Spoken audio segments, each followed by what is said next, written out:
What would it mean to you if you could increase your productivity like this? Or stop drinking that coffee and save a little bit of money?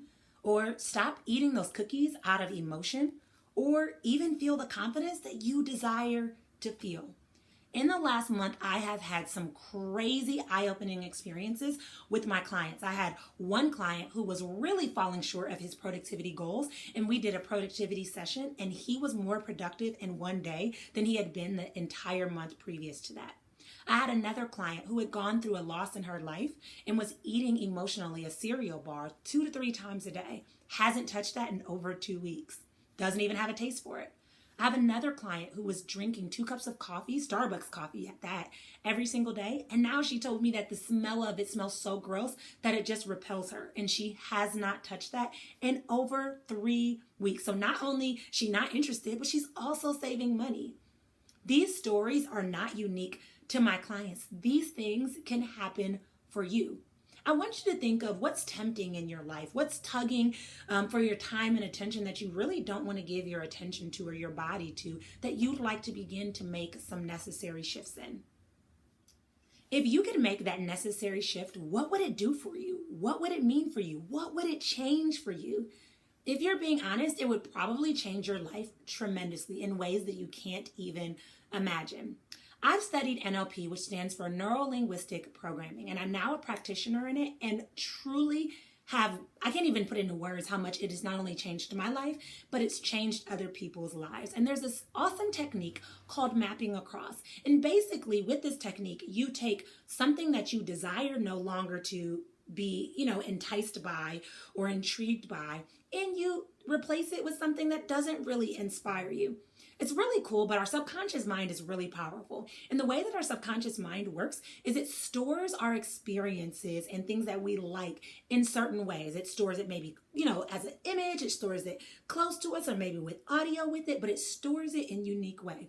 And my job as a practitioner is to get into your subconscious mind and to see how you're storing your thoughts and beliefs and experiences with a certain concept, topic, addiction, or anything like that. And to move that to a place where it no longer controls you, no longer entices you, no longer takes over your life in the way that you don't want it to. Basically, with mapping across, it's a concept that works like this because we're just simply changing the way you store the information. So the first step is we identify the way you stored that information. Like, what does that picture look like? What do you hear? What do you feel about what it is that you feel attached to or you feel like that has to be a part of your identity? Then we determine what is something that's kind of similar that you'd like to have it change its structure towards.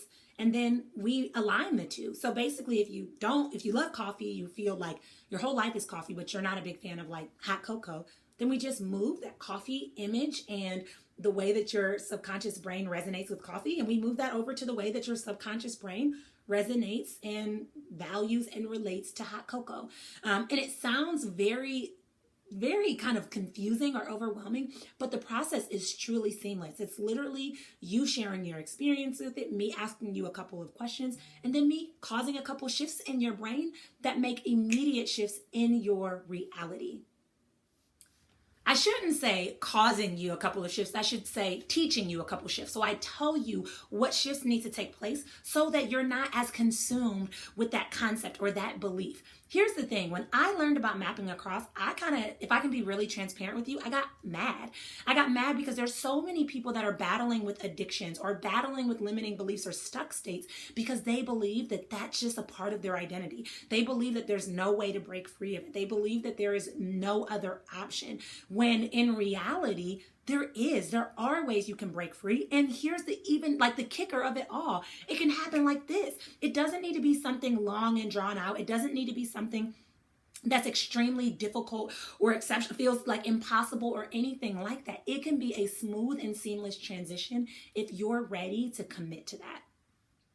Overall, mapping across has been one of my most favorite tools to use with clients because it's so simple and it literally just allows us to use the power of the subconscious mind and to recode the way we code things in our brain. And so if you are in a stuck state in your life and you're like, I'm ready to make a change, I'm ready to just have a breakthrough, I'm ready to have a major shift, not only in my thoughts, but also in my life, and you're willing to truly make the shift that's needed, then sign up for a free call using the link with me below.